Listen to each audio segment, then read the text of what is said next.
as someone who kind of understood bitemporal data, we connected with you just because of that, because that's what we're very interested in as well. Great. Yeah. Well, it's been a real pleasure getting to know you a bit recently. And I guess full disclosure, you've been working on this stuff longer than James and I put together. Um, and your experience originally was with Oracle. And I'd be really interested just to hear a little bit about yourself, Rob. What your initial experiences with Oracle were when the first time you had to add an updated at column. If you can remember that, it'd be great just Yeah, to touch on and I your remember way that of long journey with ago. relational systems. Yes, so I've been working with Oracle since the mid 80s, but towards the end of the 90s, we got interested in, didn't realize it was called bitemporal data at the time. We just knew that we had trouble with timestamps based on our experience of working in a relational database, and we realized that relational databases based on the current view relational query, the idea of primary keys and unique keys and foreign keys all gets messed up when timestamps start getting used. So it's like a problem that's hidden in plain sight. But what we came to realize was that databases do not understand the semantics of those timestamps. It's left up to the developer to deal with the complexities caused by putting a timestamp on a row. And when you do that, effectively, you're moving away from the relational view of things. A row, we would say a row with a timestamp on it is not a relational row anymore because it has a period of effectivity, usually a from and a to date. And what you're doing is you're representing versions of the entity occurrence. So let's say department 10 exists in the row. It has a value now, but it also, as it gets updated and changes, it has an entity life history.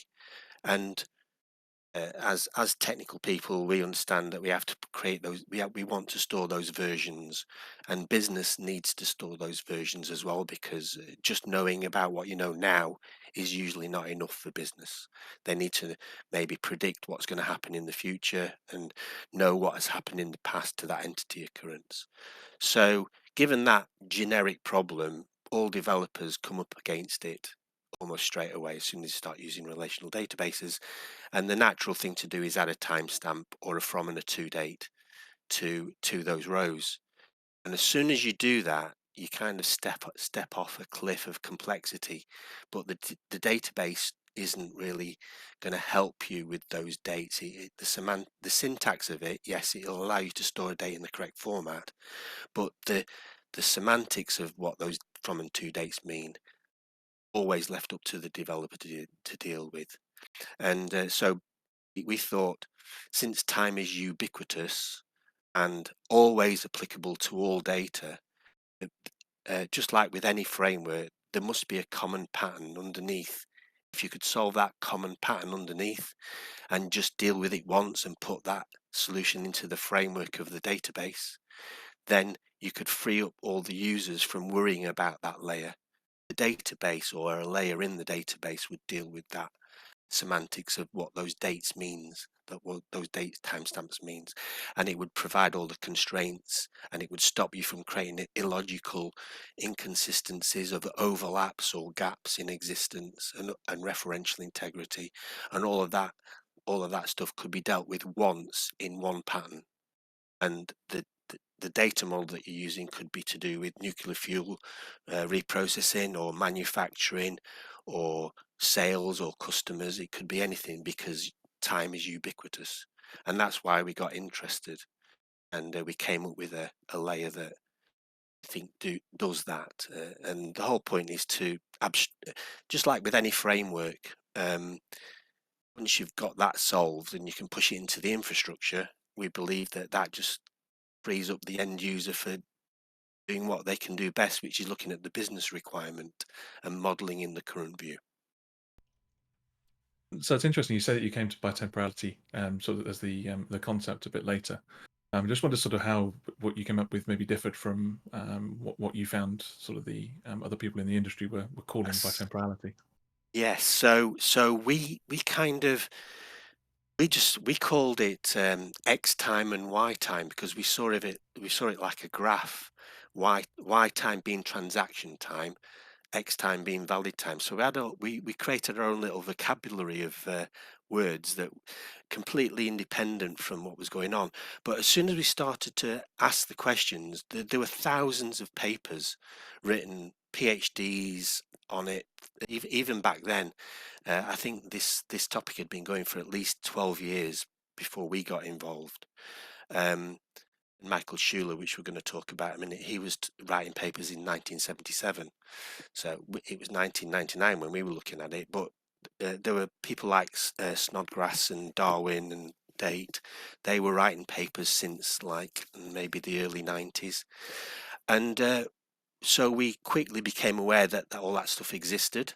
But what we wanted to do was completely ignore it because we didn't want to accept any of the axioms that they'd put in place. We wanted to work it out for ourselves and see where we got. We didn't want to just jump on. We didn't want to accept anything of the known prior art. We just wanted to ignore that prior art and just see where we could come up, what we could come up with.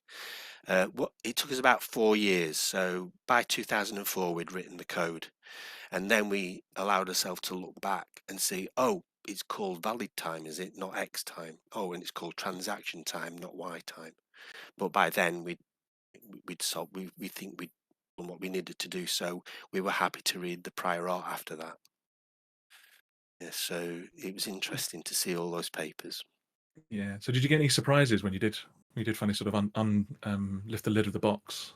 Well, the surprise that we found was we started to kind of vocalize our efforts to these eminent people that had written books on the subject.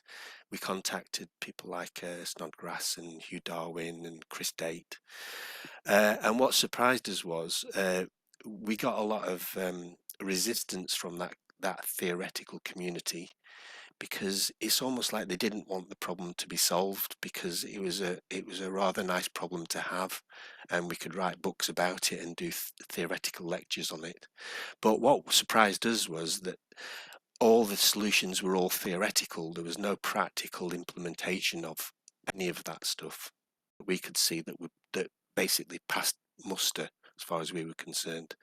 So all the solutions, if there were any, there've been several attempts, like Microsoft did Immortal DB, I think, and there've been lots of attempts to do it, but when we compared what we did to what was there already, we weren't that impressed with the approaches that had been created up to that point. So we were quite disruptive to that community, and when we started talking to them about it, we weren't really particularly well received, because it was kind of spoiling the party almost. We thought so we really didn't get anywhere, which is why nobody knows about us, because we're not particularly good at marketing and sales. We're just technical guys who came up with a solution. And so we just sort of said, okay, that's fine. We'll just build our own systems on our solution, and we'll see where we go from there. But yeah, the one thing that was surprising was the lack of acceptance of an answer. Yeah, well, we're definitely coming at this whole thing with the same spirit, right? We want to deliver working code, because obviously that Yes. actually makes a difference in the world, in a more meaningful way. Though, yeah, getting onto Michael Schuler, there's definitely a place in the world for vision papers and sort of thought leadership. But our mission has always been like, how do we solve this problem in this financial customer, etc. And Yes. yeah, where they are having to keep track of both timestamps, and the workarounds they implement are genuinely horrific. The amount of code that gets written, the amount of SQL that gets written just to work around these, the absence of this common pattern which you described. But your stack or your solution is obviously a little bit different to XTDB. You've built on top of the Oracle database, and you've had it deployed in a variety of your clients. But yeah, it is pushing all of the work down into Oracle. And yeah, it'd be interesting to hear what your journey was with that? Like which domain were you working with when you started working on this Oracle based solution, and how that's evolved and how you've had to refine it over the years? Yes, so the first one was actually based on finance, and it was end of day trading reporting in the futures currency trading. So that was we had a contact inside Deutsche Bank who had this problem. They had a lot of they had a lot of back end staff making sure these reports were being produced at the end of each day for their clients to show how the positions on the future currency trading positions were changing over time. Reports were sent out at the end of each day, then subsequently a few days later corrections had been made to the market data, and rogue trades had been found and removed, and corrections to trading rates had happened. And so a second report based on the same data for the Monday had to be sent out again on the Wednesday, and collating these reports and showing the customer why their positions had changed because of the corrections. This was a very time consuming task, and systems had to be written to deal with that, and it was all to do with timestamps. But surprisingly, you could model it all in the current view. Our perspective was you could model it in the current view, uh, and if you had a way of navigating around that temporal side of things, then you could run the current view over and over again at different time contexts, and all that complication became straightforward again. The other one, the other domain area that we had some good success in was nuclear fuel reprocessing. So we went to Sellafield. We were invited to Sellafield to try to model some of their data um, with an existing project that they had running. And the project manager at the time, he'd been in the industry for maybe 30 years, and he'd always had this problem, this requirement that was kind of laced into all of his requirements about versions of data and versions of time and how the data changed. And he found it quite difficult to articulate that requirement, but it's always in everybody's requirement. And he'd said to us, I seem to remember him saying that over his years at Sellafield, he'd maybe been involved in maybe 6 or 7 large IT projects, all with this problem, and none of them had been able to solve it.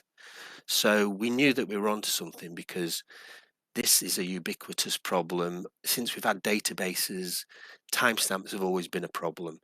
I would reckon every developer would recognize the issue. And another thing that surprised us was that every developer has their own way of dealing with it. And we're not saying that people can't with those timestamps. It's just how much effort is it to deal with those timestamps. And once you've spent the effort in working out your coping mechanism, whether it's audit tables and triggers, or whether it's just a variety of different coping mechanisms that you've come up with in your career, let's say you've been working in databases for 10 years, then you would have had that problem to solve, and you would have solved it in your own way. And all developers become very protective of their way of dealing with the temporal problem in relational databases. And it's quite hard to get people off their coping mechanism. They become wedded to it, and they have solved the problem, but they've solved it in their own way. And I would say a framework approach is always, once a framework exists, I mean, for example, nobody's writing web pages in Notepad anymore with HTML, directly HTML. They're using a framework or a tool to do it. And we think that time needs some kind of framework as well that abstracts the end user or the developer from all that complexity. Not that they can't deal with that complexity, but it will take time for them to do that, and it's time that they could have been spent dealing with looking at the business requirement rather than trying to solve the temporal problem. And I think obviously there was enough momentum around that 2011 SQL standard to try and solve this in a standardized way. I don't think the adoption of that, both in the database vendors, established database vendors, or in the community of users around people trying to use that standard through what those vendors offer. I don't think that's been successful from what I can see. No. People occasionally talk about temporal tables, but it's far from ubiquitous or like the go-to tool. And if it was, then it would already be in Postgres. And I'd be curious about your thoughts on where that SQL 2011 standard fell over. It's funny. I was working with Oracle at the time. I worked for Oracle at the time, and I was known for bitemporal data. Even back then, I made a few noises inside Oracle, and so I got invited to the IBM and Oracle had a few meetings to discuss how this standard was going to look, what syntax was going to be used, because there were lots of different choices of what the actual words, the syntax to be used was as of, as on, exactly how was it going to be laid out in the standard. And IBM and Oracle, being the two big players, had a few conversations about that in around about 2000. The late noughties, that 2008, 9, 10, something like that, maybe a bit later.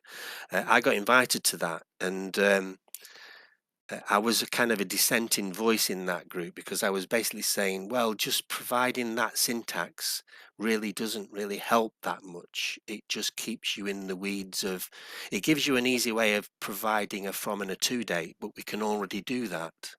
So, but it's not really solving the problem. It's just providing enough rope to hang yourself with. Now, that didn't go down particularly well with the rest of the audience, because they were just interested in getting a SQL standard out. So, I was a dissenting voice in that. I was thinking, well, what use is this standard? Is it going to really help? Is it really helping developers? And I didn't think it was helping developers that much at the time I said so. And I think it's because it's not.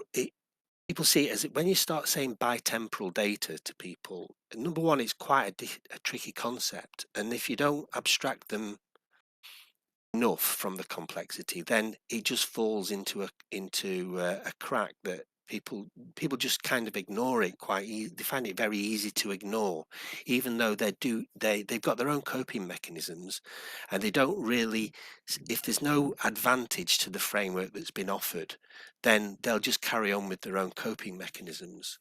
And bitemporal data seems like it always comes over as a bit niche, which is a bit of it's a dichotomy, because it's not a niche. It's like generally applicable to all data, as far as I can see. I don't think I've ever worked on a system that is pure current view. They always need the versions. I've never seen a system that just needed the current view. In all my years of working in databases, there's always been history tables and audit tables that have been part of the business requirement. But weirdly, bitemporal seems to be marked as niche and put into a box that is on the side, whereas really I think it should be like the most important part of all the data systems that we've got. Having a framework that deals with those timestamps is, to me, really important and should be the first. It's like a first-class problem. I think you've used that term before, haven't you, Jeremy? A first-class time is a first-class problem in data, but it's ignored and made to look like a niche problem, which I've never really been. We certainly say a lot about so green. I don't know if you've heard of Greenspan's 10th rule. No. But it's any sufficiently complicated C or Fortran program contains an ad hoc, informally specified, bug-ridden, slow implementation of half of Common Lisp. And I'd say the same applies to bitemporal databases. Like as soon as you have any kind of sort of non-toy example, you do find yourself implementing exactly that, right? Informally specified, bug-ridden implementation of half of a bitemporal database. Yeah. It's it's a fascinating subject. I mean, that's why it's kept our attention, because we see it's generally very, very useful if you've got a way of abstracting developers from that complexity. So a complexity that's been there from the very beginning and will always be there, because business data is really just versions of current views. I don't know any business that only needs to know about what they know now and can forget everything in the past. And coming on to Michael Schuler's paper, he saw that straight away. I mean, there's a few questions and answers at the end of his paper, and someone was saying, well, someone asked the question about what about all this extra data that you're going to be creating? How do you deal with that? And he said, well, I just quote, he said, what's more important is you can buy bytes cheaper and cheaper every year, but the labor does not become cheaper. My guess is that at least 60% of the labor of analysis and application programmers is directly or indirectly accountable to the problem of update. Now, he was talking about it in the context of a physical update, but it was the beginning of the conversation about bitemporal. I don't think he was talking about bitemporal in his paper, but it's a consequence of what he was talking about. And even then, back then, he saw that the effort that developers are putting into this update problem was huge compared to, if you could find a framework to take that effort away, then it would be a big benefit. Back in the day, they had the problem of the physical cost of disk was very expensive back then. But even then, he could see that it was going to get cheaper. Yeah, I think it was an amazing shout to send, to point me at this paper. Thank you, Rob, because I hadn't seen it until last week, and it really blew my mind just how on point it is, and how I think it summarizes so many of the arguments that we have, and we share, between our respective teams and projects. And I think one of the most prophetic things he says is around the requirements for auditing, and how those previous states of the database, it's not the job of the developer. It shouldn't be the job of the developer to decide what is or isn't relevant to keep around. Those decisions should be abstracted from the developer, and I think that's so prescient. And I really think that's something that's got to be part of the API surface area of the database. You can't leave it to developers to implement the handles and tools to then give to the business to control what the developers should be abstracted from in the first place. It doesn't really make any sense. So I think his paper summarizes so many interesting thoughts. And you also raised the point about like the economic impact. I think every single application has to have reporting against it of some kind. I think the difference in the financial world and other highly regulated industries is that the decisions, the transactions in the business sense, transactions that are going on in that system are a lot more serious. Like, people care a lot more about being able to see what the implications of those decisions were, what the inputs of those decisions were. And I had a conversation with a colleague last year about how in e-commerce, if you want to know, you have an order and you want to know what the prices of the different products were at the time the order was made, you just denormalize, right? Because you don't really care about the rest of the universe and all the promotions and all the other stuff that might really feed into those prices. You just take a copy of what the line item cost or RRP was for that item as at the point the order was placed. But that doesn't work for more complex domains, and domains where the decisions are more serious than placing an order where it can just be refunded if there's a mistake.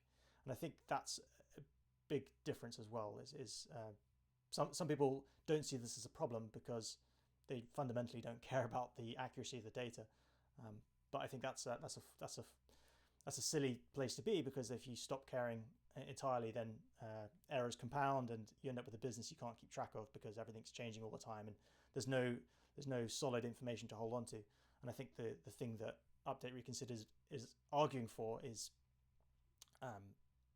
keeping full track of that information. And that diagram, which I think is just excellent, this where is it, the one with the sets, this is as far as I can tell, like the perfect justification for the bitemporal model, and a really great explanation to say why modeling in databases is intractable, really, and you need these coping mechanisms built into the system if you're to reduce noise and make sure the relevant set and the stored set are as overlapping as possible, and you can track the delta. Yeah, It's kind of unavoidable, isn't it? It's kind of unavoidable. You're going to have to either solve it yourself or hope that the database or a layer in the database solves it for you, because the business needs it. Now, sometimes the businesses are just dealing with transactions. So the banking systems have solved it because they just do a contra. They do a correction by adding another correction to the transactional log. So some industries can sort of ignore this because they don't have to deal with inserts to a row, lots of updates, and potentially a delete, because everything is just an insert, a transaction. So if your data is mainly transactions, you can kind of ignore this because there are no updates. It's just another insert, and they've kind of already dealt with that. But more enterprise data that where the occurrences have entity life histories, where they get inserted and then have an entity life history of multiple updates and potentially a delete at the end, that's when this becomes really, really important. If your data is just transactional, you can almost convince yourself to ignore this subject because we never update our rows. But like you said, eventually all systems do have this denormalization going on in there, and there's so much. Transactions don't happen in a vacuum, I think. So every time a No. transaction is made, people want to understand, well, why was it made? And that's the point at which you then need to have this universe of reference data and Yes. other information which fed into it. Yeah, There's one kind of interesting analogy that I always use, which is if your job was if you were trying to write an application for, say, a taxi driver to travel around London, and the data was all mixed up in time. So you had versions of, let's say, your picture of London was so mixed up that you had data that was showing Pudding Lane before it got burnt down, with the data for the Gherkin and the Shard half built. It wouldn't make sense to try and write an application to make sense of that data and your kind of overlapping data that existed at different times. It only makes sense to look at data that exists at the same time. And so and that's it doesn't make any sense to combine data that didn't exist at the same time, in my opinion anyway. And so that's another way of looking at this problem. Is we want to get projected out of our history data all the future, and when I say history, I don't mean just historical, I mean future states as well. You need to, the developer needs to have projected from that history data set the current view at the time that they're interested in answering the question. Yeah, I absolutely agree, and I think there's sort of a parallel story with it here in large scale monitoring systems, and yeah, a lot of people will have heard of a time series database these days instead of a temporal database, and we often have to answer what's the difference between them. What's the difference? Yeah. And I'd be curious actually to hear in your words how you would articulate that difference, and why time series has evolved as a category in its own right, and why it's insufficient. Yeah, there are a few things. So it's a really hard question to answer, isn't it? Because the way we would, the best way I could say that is to our definition of a time series. So our definition of a time series is, if you can imagine a time frame, and you want to sample your data, say across a calendar event at the beginning of every month, or maybe when data changes, when the event data changes, whatever that the points that you're sampling the data are, we call that a pipeline.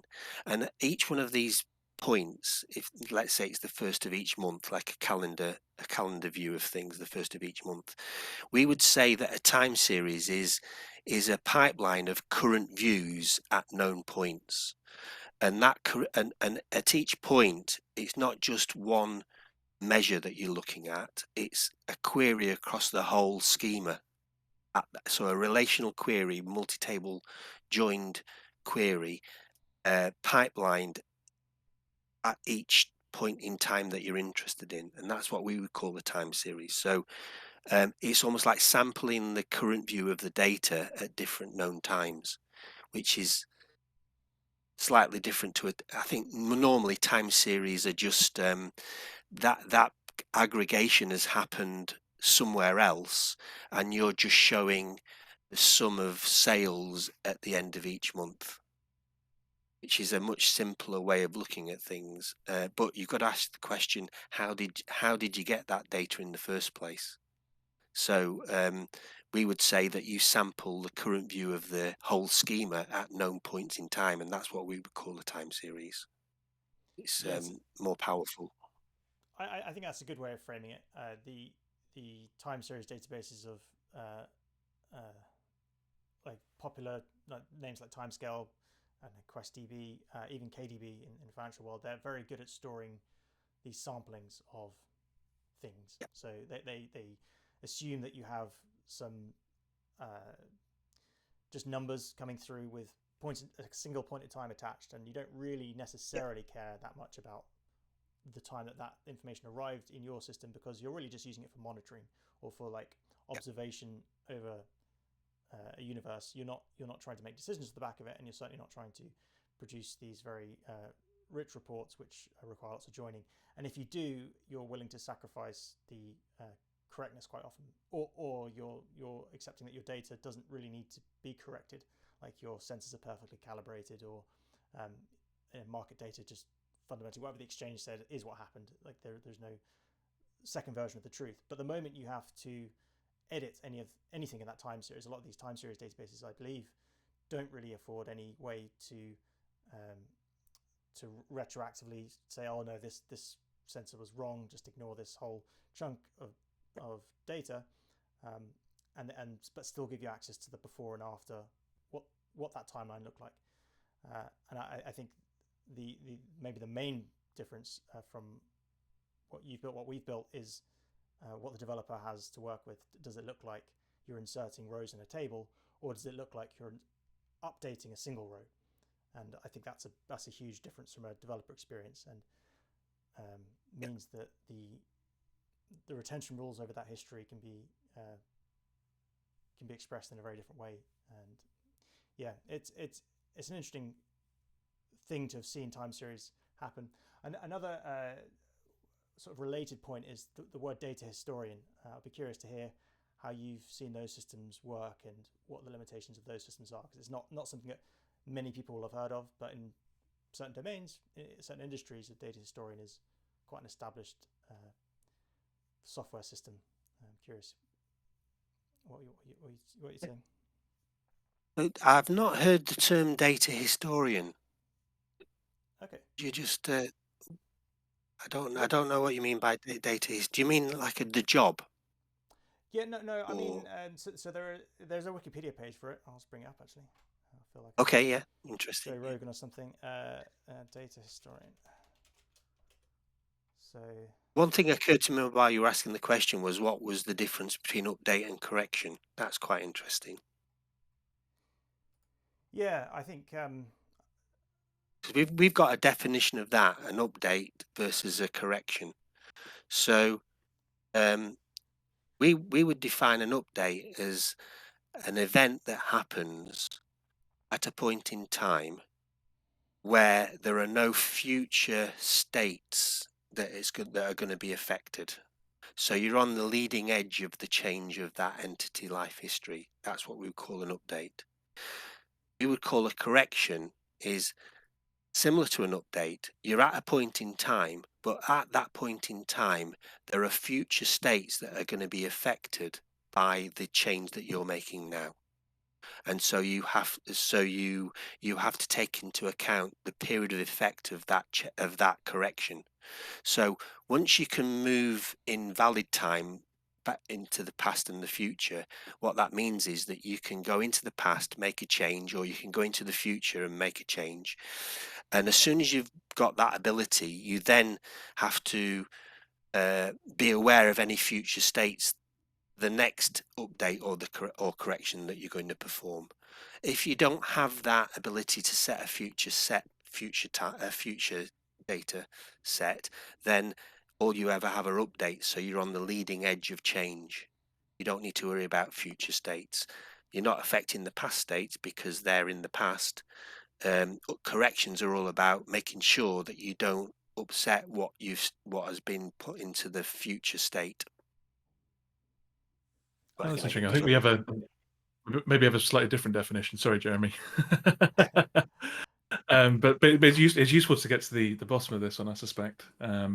So I think maybe the difference here centers on the validity that you assume the current state to have. So I think that because there is a bit debate about this, and I think that's one of the things that Chris Jensen talks about in his temporal thesis. And he talks about the sort of the philosophy of whether an update that you make is considered valid until corrected, or whether you can't say anything about the future, whether your system doesn't allow you to say anything about the future. So if you were, for example, to take a query, let's say I query with the database as of next week, whether you would see anything of the current state or not, or whether the database would essentially say, no, I don't know anything about that. It's in the future, so I'm going to give you a bucket full of nulls, because I'm not going to. I don't know anything about it. I don't have any guarantees that the data that I currently have will still hold true next week. Yes. So we take a bit of an until corrected. And what that does is then projects the current state indefinitely into the future. Yeah, we've called that forever. Yeah.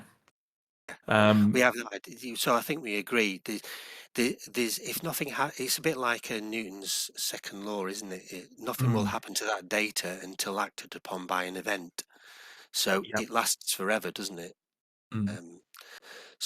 But if you've got the ability to go into the future valid time, and it's really good for risk management, or changing of organizations. You can imagine a system where if you know your organization's going to change in the future next year, you're planning your organization hierarchy, or you're going to plan that the cost of cornflakes is going to be different next month. You can go into the future state, say set yourself 1 month from now, rearrange your hierarchy, rearrange the prices of things, and then go back to now, and then let this when the moving point now just gradually moves to the right, eventually the real now will intersect with those future states, and the database will start presenting that data as the correct state of data. Yes. So we probably, I think that's just if you think about it, I think everybody would think that way. The other really interesting question is, we think there's only two dimensions of time: transaction time and valid time. But we've seen other people come up with other types of time frame, like asserted time, and the time that I reported it, and lots of other different, more than 2 dimensions. But we would say that all those other dimensions are really just entities that you're not modeling. So reported time, you could have a reported entity, or asserted time, you could have an asserted entity. We believe that other people will disagree, but we believe that the only 2 dimensions that you need to worry about that are true are transaction and valid time. And every other time that you can think of is really just a modeled entity.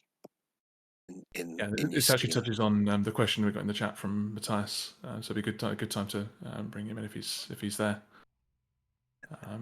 No, that might be slightly controversial because it does upset people that want asserted time to exist or reported time to exist.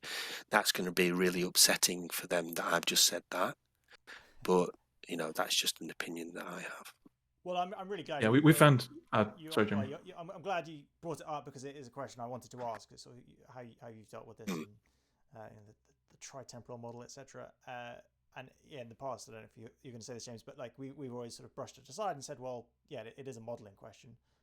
You need to just model those or compress those dimensions. I think there is an argument if you have very strong latency bounds on the kinds of queries you're trying to ask in those dimensions, like them trying to flatten everything into valid time might not be the most efficient model. And this sort of touches on maybe another conversation entirely, which is around normalization levels and how that works with changing rows in a database. Because really, in order to make the most sense of the changes, you probably want to normalize as much as possible.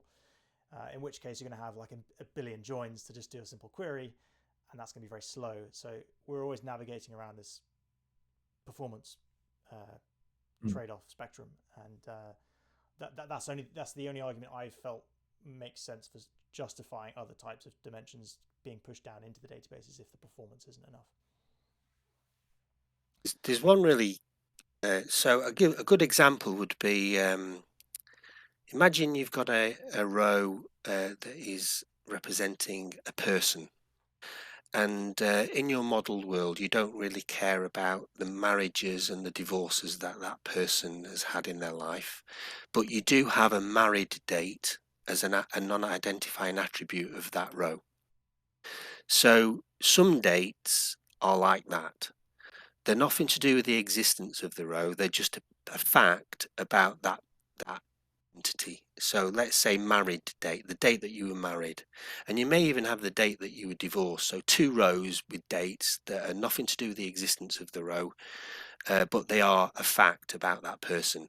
But they are limited because obviously people can get married and divorced multiple times. If that's important to your system, then just having a married date and a divorced date as a non-identifying attribute isn't enough. And what you would then be forced into is creating an entity called marriages, which has multiple rows in it that represent each time you were married and divorced.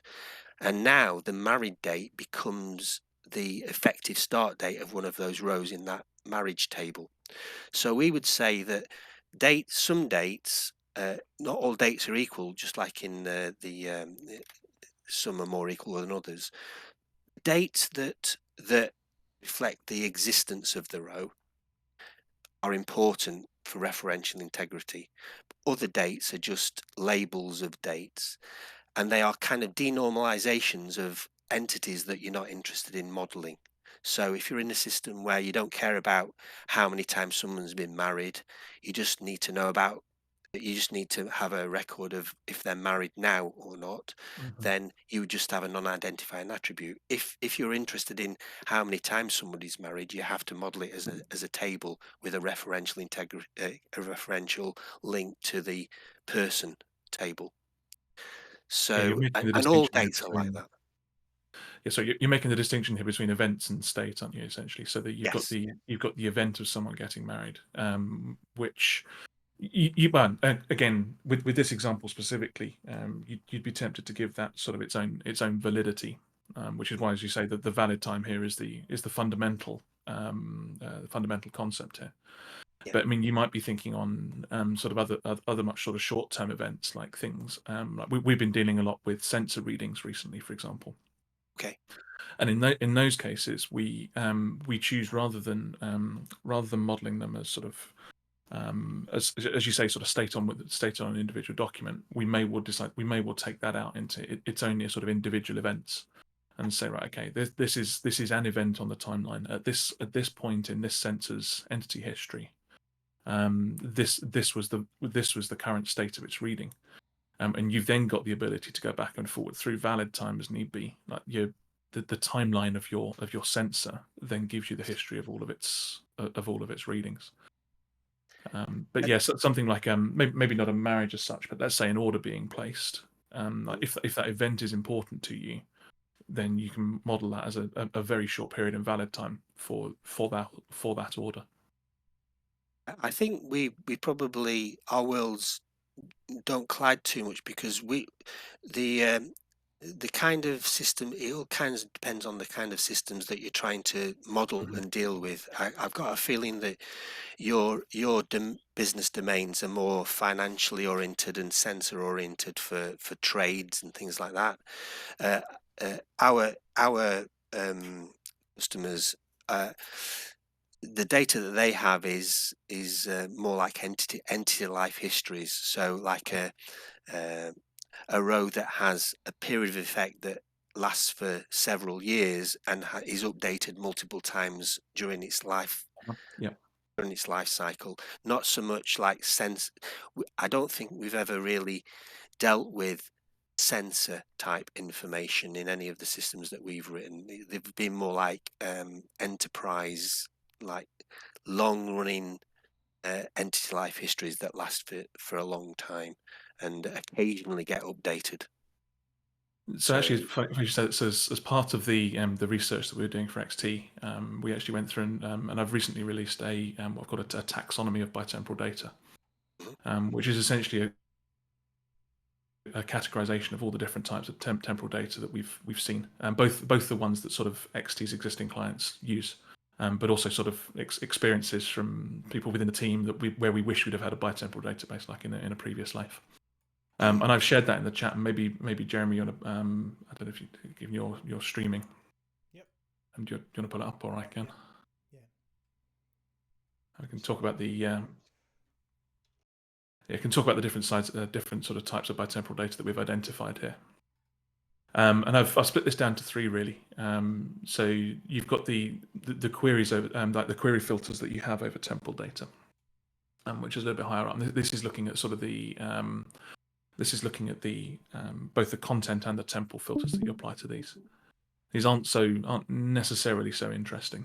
But I've included these for completeness here. But the bit I think we were talking about is the update characteristics or the personas of bitemporal data. So if we head down to that, we kind of we then differentiated these on three different sort of areas really. The cardinality of those sets. So how many distinct entities are there? Their growth rate. Looking at how many times they're updated over their lifetime. So looking, as you were saying there, like how many times do you expect to see each of those entities updated over their lifetime? And then the sort of the bitemporal nature of them. So what's the when you update an entity, for what time period do you tend to update it? And we've got an assumption here, which is that most data is valid. Most data is inserted with valid time is equal to system time or transaction time. So because normally you're making updates of things that are happening now. Like you can make corrections into the past or predictions into the future, but by and large, you're updating the system in real time.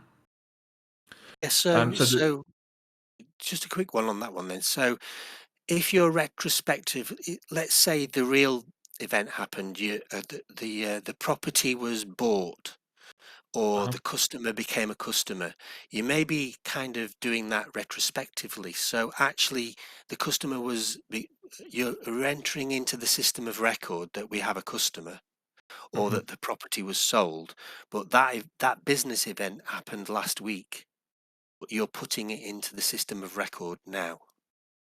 Yeah, so again, it's all relative here. So for fast-moving systems, the ones that we tend to deal with, the Yeah. lag period is much quicker than that. Yeah, But I think if that's the if difference, you're isn't it? Yeah, yeah, your business domains ours are not really like that. We don't really deal with real-time systems like that. Quite often our customers are doing things retrospectively or predicting so that something's going to happen. Not so much real time for us. So I mean, this is all relative, right? Because it's when I say valid time is approximately equal to system time, I mean both that sort of in a fast-moving system, yeah, it'll be close enough. yeah, But in a slower moving system, that we can still work with that assumption. Even if the two are different by a week, like a week isn't much time in those environments. So I would consider that close enough. Yeah, our If we go objective. through, Yeah, I just want to clarify. Our objective with XT is to build as best we can, a general purpose system. So right now, people will pick up Postgres because it's the go-to open source system. But we think everyone building a Postgres application or application on Postgres is going to be doing reporting, and they're going to be making all these mistakes. And the opportunity here is how can we, as an industry, replace what Postgres does? And in order to do that, you have to think through the performance implications of fast-moving updates. And that's really what's driven us to spend as much time on the internal engineering and building our own LSM index, etc., to cope with this. Yeah, that's our objective, rather than just focusing on sort of slower moving domains. But hopefully we've built something which works equally well on both scenarios. But yeah, sorry, James, I'll let you continue. Yeah, so we've identified here 5 main sort of categories, what we call bitemporal data. And I think the ones that you're talking about, Rob, here largely fit into this this first one here, sort of like user profiles and employee records. Even if they're not sort of exactly those, they share the same, like similar characteristics, I'd imagine. So your cardinality is relatively like moderate and relatively slow growing. And when we see updates to these, we don't see loads of updates to them. Again, all relative to the ones below. And the ones that we do see are valid from now until corrected. And we occasionally see some retroactive and scheduled updates as well. But we've also been looking at these other 4 cases for trade and order data, IoT readings, pricing feed data, and then probably the most boring of those, the static reference data, which I've left till last. But the other 3 have very different characteristics in terms of the sorts of events that you see for them. Both the sorts of events you see, the sorts of updates you see, what the validity period of those updates is. So the difference for things like sort of IoT readings is that the validity period is generally very short, if not sort of like as low as 1 microsecond if you're talking about an instantaneous reading, which is as far down as XT goes. But then you differentiate that against your pricing feed data, which is there's a similar kind of high update frequency, but each of your new prices is valid from now until corrected. It'll just be superseded very quickly. You'll get the next price coming off the feed relatively quickly. There's quite an interesting in the slowly changing domain area. There was one. You just reminded me of one really interesting issue that you can have with that. So it was to do with nuclear fuel, and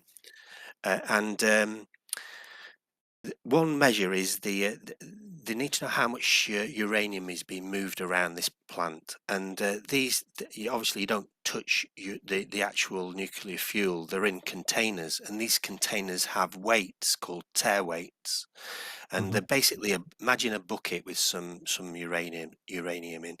In order to know the weight of how much uranium you've got, you need to know the weight of the bucket it's in, and the total weight of the whole thing will give you how much material you have in that container.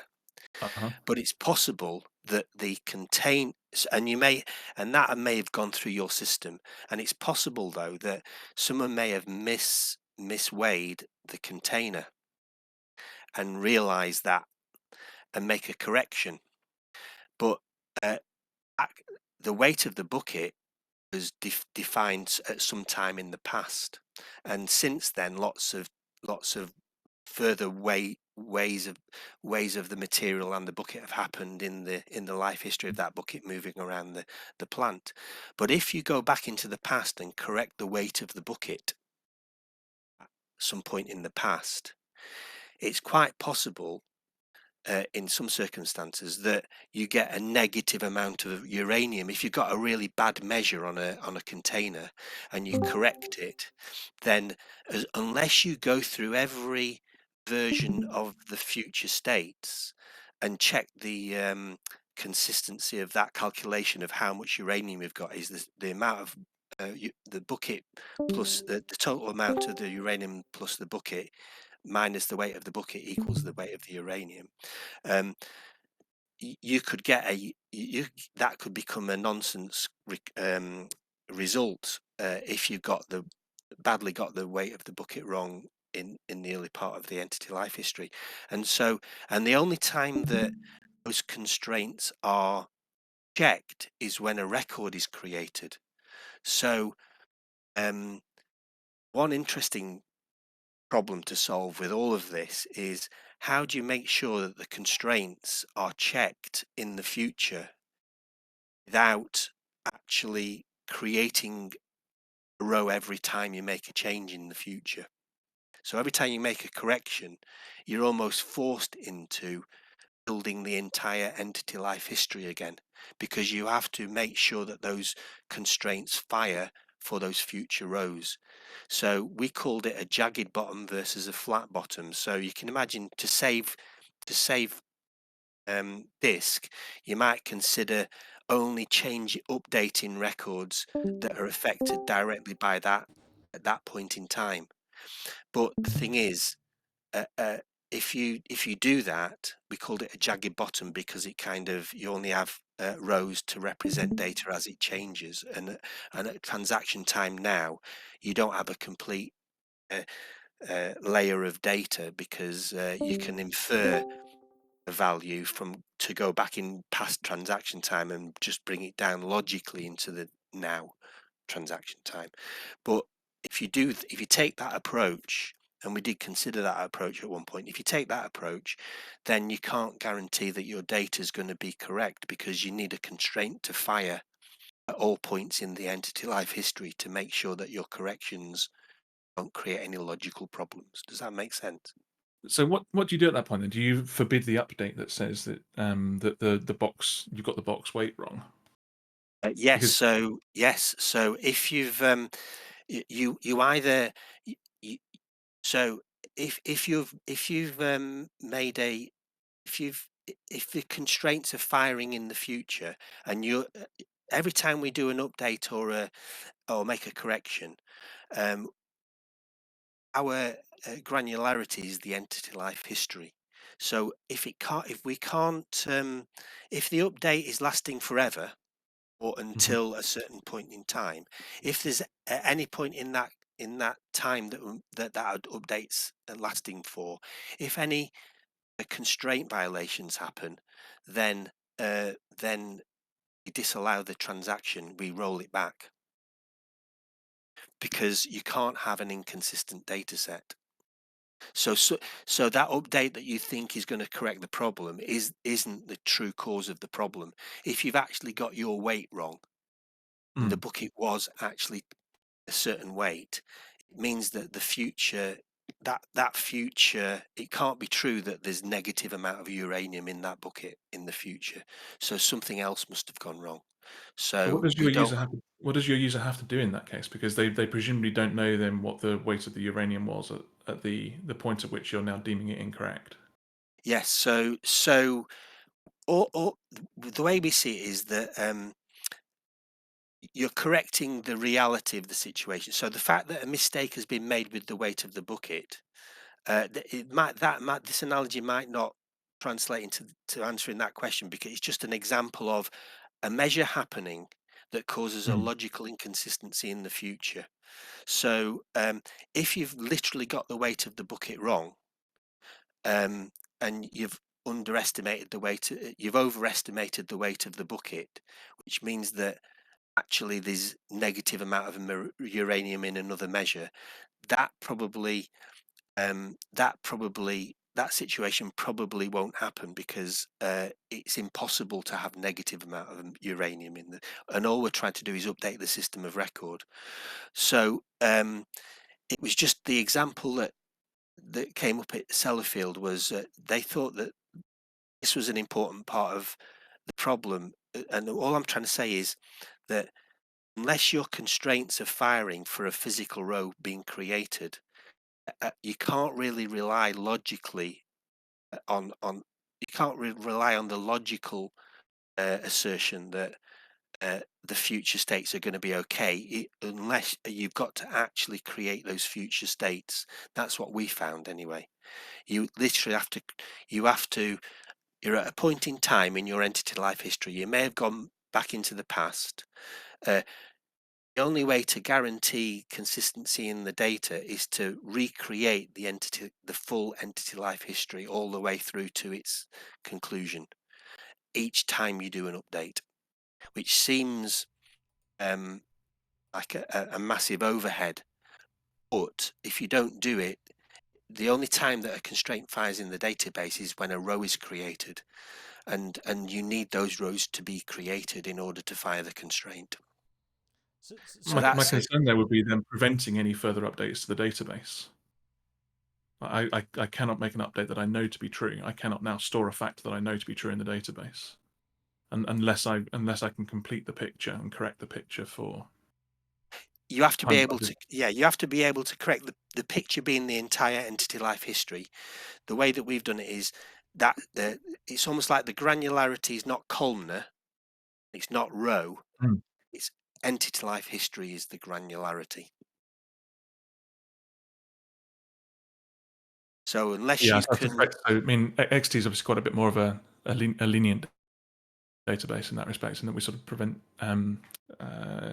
the domain rules, if you like. We look to monitor rather than because data is messy, right? The real world is messy, and the measurements you're getting in are messy. And so rather than, I guess, preventing people from like continuing to enter facts in, we look more for monitoring and say, right, okay, look, this is currently wrong. Because you've got the system time, you can go back and see at any point in the past what the known state of the database was, and you've got the valid time, so I can go back and correct it into the past. But yeah, what I wouldn't want to do, I don't think, is prevent people from making those updates. it was just it's just something that I just mentioned that I thought was useful to just point out. That was one particular important part of what of the architecture of the way that we did it. In the end, we based certain parts of our architectures based on problem of making sure that there are no future invalid states based on what you're doing now. Right. I'm muted, Jeremy. Muted. Yeah, I think it's a very interesting way to frame what the role of a database is, like how many constraints should be enforced. Because I know there are people, certainly like the object role modeling, and maybe this whole other conversation, but people there that think you should push all the constraints into the database. Anything that's in the application is going to cause problems and bugs, and the tools we have in standard SQL for expressing constraints are quite poor, and indexes for accelerating how quickly constraints can be checked can be problematic, so people often turn them off. But really, that's like a fundamentally hard problem, and I think incremental V maintenance as well touches on the technical solution necessary to make this fast. But one observation I did just want to come back to was, this is Ben Markushuda's paper. He says the advantage of his view of the world is that you can decouple the entry of the data versus the enforcement of constraints. The validation process can come later. So maybe you could have like a raw table with just these changes, these prospective changes as prospective updates, and then another table or a view which is like an asynchronous application of constraints, which can take longer, and maybe you actually decide, per James's point, that the way the constraint was modeled was wrong, and you want to represent that and both versions of those truths in the database at the same time. So I just want to sort of emphasize that our objective with XT currently is, how do we build this up in very, very gradual layers? And we believe starting with this sort of more schemaless core is a prerequisite to then adding constraints and allowing applications to enforce constraints in the database later. That's definitely our objective, to make it work in layers. So anyway, I just wanted to draw attention back to the Schuler paper. Of course, conscious also time is we're 10 minutes over time, I guess. Wanted to mention this operational historian page because I think it's kind of interesting. This is, I mean, it doesn't surprise me you haven't heard of it. I think unless you've been in the industrial automation space, you wouldn't have come across one of these systems. But yeah, if you've worked in a factory and you know what the word SCADA means, chances are you may have seen one of these. But it's not a SQL database necessarily, and has some overlap with what we're talking about, where sensor readings need to be accurate. But yeah, in order to close up, well, I'll give you a chance to respond to any of that as you like, Rob. but I would be curious as to what you think the opportunity out there is. Like, what is the economic impact or cost of pushing bitemporality out to the masses? Like, what do you think is the world Yeah, after this has become more mainstream? yeah, mass adoption is what we both want, isn't it? I think we don't overlap in our domains that we're working in. We can cooperate. It's a big world out there, and the systems that we're dealing with are different to the systems that you're dealing with. But I think that whether you were talking about the sort of systems that you're dealing with or the sort of systems that we're dealing with, the idea that database architectures should understand the semantics of time and deal with those effective dates effectively has got to be a good thing regardless. So we've been working with relational databases that by their very definition do not understand time. They are relational, so they just know about now. Now, because it's a logical structure, developers can cope with the fact that the business needs those other versions of now, and we can create our history tables and our audit tables. There's nothing stopping us doing that, and we spend our career doing that. But I would love to see a world where the whole of that topic of that the developer has had to deal with for the last 30 years just taken away from the developer. There was a time when there was no such thing as a date calculation in a database. I remember those dates. So if you needed to know the number of days between two dates, you had to write a piece of code to do it.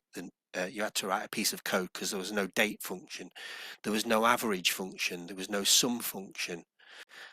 All those things were patterns that were noticed and got subsumed into the database architecture, and now we just take them for granted. All those aggregate functions and data arithmetic that we can do, they're just a line of code that we don't need to worry about how it works. It just produces the answer. And I'd like to see a world where databases do that for time, and so all the developers can be elevated to just looking at what the business requirement is and not having to worry about the temporal aspects of it. If we get there, that would be a great thing. Well, I definitely agree with that, and I think everyone on the call probably does as well.